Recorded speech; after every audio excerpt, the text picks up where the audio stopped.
ओम शांति दोस्तों।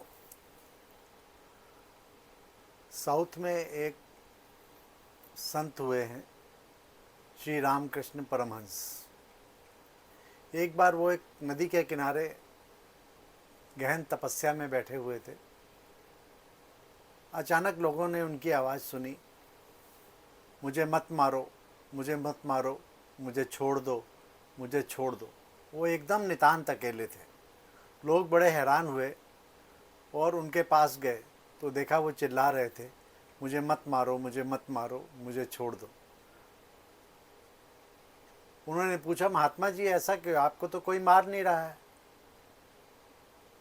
तो उन्होंने कहा, पता नहीं, मुझे बहुत पीड़ा हो रही है। देखो, उन्होंने पीठ पर देखा तो कोड़ों के निशान थे। उन्होंने थोड़ा आगे जाकर देखा तो नदी के किनारे एक मल्लाह को कुछ लोग पीट रहे थे, उसको कोड़े मार रहे थे और वो चिल्ला रहा था, मुझे मत मारो, मुझे मत मारो, मुझे छोड़ दो। तो लोगों ने महात्मा जी से पूछा कि आखिर ये आपको अनुभूति कैसे हुई। तो श्री रामकृष्ण परमहंस जी ने कहा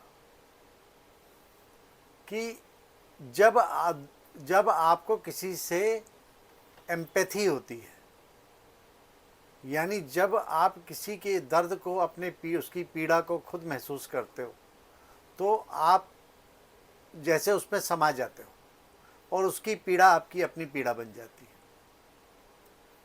इंग्लिश के दो शब्द हैं, एक है सिंपैथी, एक है एम्पैथी। सिंपैथी है सहानुभूति और एम्पैथी है समानुभूति। सहानुभूति में आप दूसरे के दर्द को सिर्फ महसूस करते हो, उसके प्रति दया भाव होता है आपका। लेकिन समानुभूति यानी एम्पैथी में आप दूसरे के दर्द को, दूसरे की पीड़ा का स्वरूप बन जाते हो, यानी उसको स्वयं ही बहुत गहरे से अपना दर्द बना लेते हो। तो दोस्तों, ये एक जो तपस्वी है, उस प्रकार के व्यक्ति की, एक योगी की बहुत ही गहरी और ऊंची अवस्था है। हमें सिंपैथी करना अच्छी बात है, सहानुभूति किसी से अच्छी बात है, लेकिन सहानुभूति से किसी का भला नहीं होता। लेकिन हम जब दूसरे के प्रति एम्पैथी रखते हैं, उसके प्रति समानुभूति रखते हैं, तो उसका दर्द फिर हमारा बन जाता है।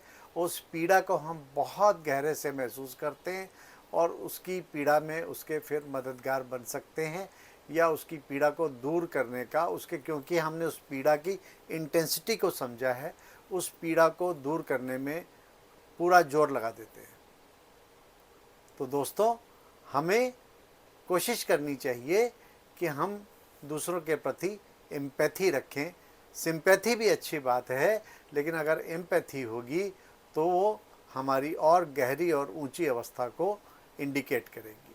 ओम शांति।